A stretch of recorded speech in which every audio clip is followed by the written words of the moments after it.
Hey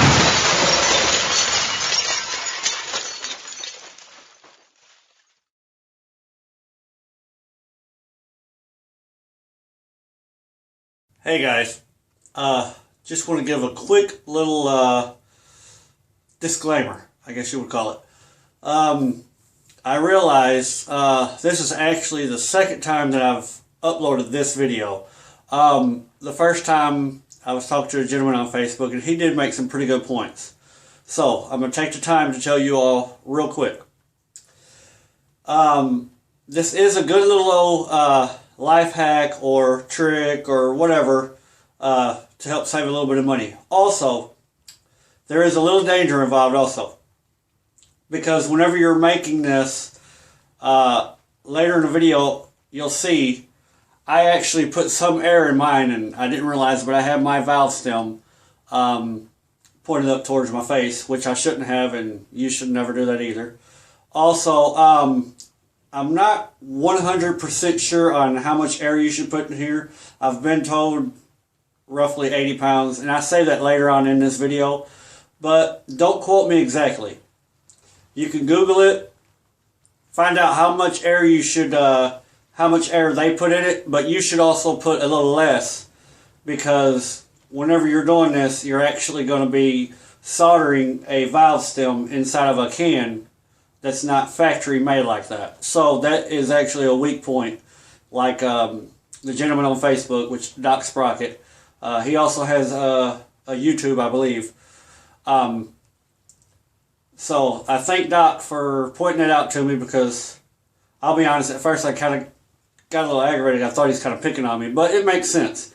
And I don't want nobody out there to be watching some of my videos and do something that I've done and they'll end up getting hurt. That's not what I want at all. I'm just trying to help people out, show them some how-to videos and stuff like that. So, disclaimer, make this at your own risk. Do not put 80 to 100 pounds of pressure in these cans, because yes, it is a little can to be putting that much air in. But just be careful, you know. Test it yourself. Don't do as I did. But this is a good way to make, just like I said, a little life hack. Hey guys, it's going to be a quick little how-to video. I've seen this on another man's channel. I forget his name, but this is not my ideal. I've seen another guy do this, like I said. As most of y'all do, some of y'all get some burnt motor oil and some other things that you just want to throw away. But you also get a lot of cans where you're like WD-40 or PB Blaster. You can also buy PB Blaster and WD-40 in bulk in a big old gallon can. But your can runs out of air, or you run out of fluid inside of your can or whatever. I'm going to show you something. We have a regular old paint can. I'm going to show you how you can make something. You can make this a refillable, like PB Blaster, WD-40, you can put burnt motor oil in it, whatever. Use it for like spraying for lubrication or something like that. With this stuff right here. Of course you have to have an empty can. Doesn't have to be this kind, but you can have an empty can. Get you a valve stem core remover. New or old valve stem. Some solder. Your torch to heat your solder up. What you're going to do is you'll drill a little hole in here, 1/4 inch. That's what size I had to use. This has the brass fitting in it right here. You're going to heat this up to get this rubber off. You want to clean it all off real good.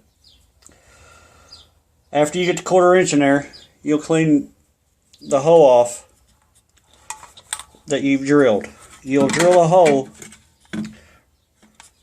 right about there. Okay. After you drill that hole, clean it off, get it back down to bare metal. Take you some water and pour it right around this ring right here, because all this is plastic on the inside of this metal right here, and it's mashed together. Be careful, do not melt your plastic chip like I did on this one.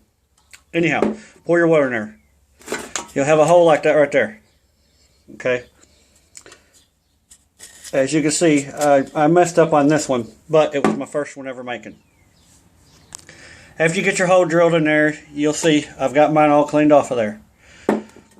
Take this, after you get it cleaned off, you'll probably have to end up cutting this piece down a little bit. I had to cut that much off of mine to make it work, because if I could show you down inside there, you see that? Man, mosquitoes are bad out here. You'll see down inside there, there's a plastic tube that actually, this runs all the way down into here. So what I done was, on the second one I was building, I cut that off that much. Anyhow, you'll get it put in there, and you'll take some solder and heat up around it. You'll heat that brass fitting up around it. Take your solder. Be careful, don't melt this though with your flame. And slowly solder around that where you have a good solder point. Then I'll show you the one I've already got made right here. As you can see, I have my fitting in there. As you can see, I've soldered around it. And I'm going to show you. Does not work. But let me take this off.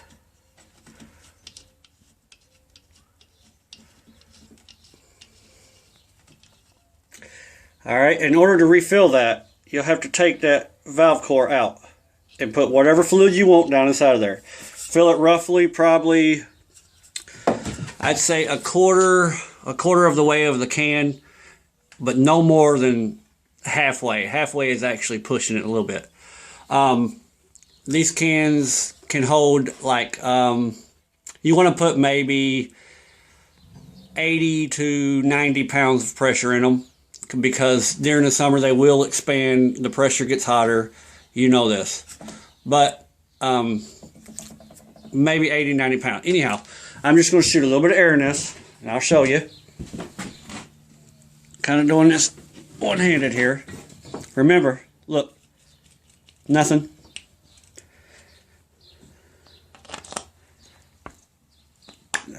Let me lay it down here before I mess around with my can all in. Here we go. Okay, I just gave a quick little jolt of air. Now as you can see, it's not leaking.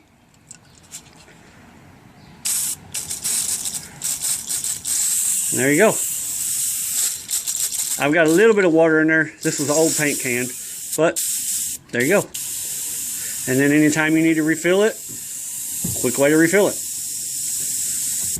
That's what I watched a video last night on it, so I figured I would share it with y'all to show y'all how y'all can make one. It actually works. Like I said, I just done it, so just a quick little, I guess you'd call it a life hack.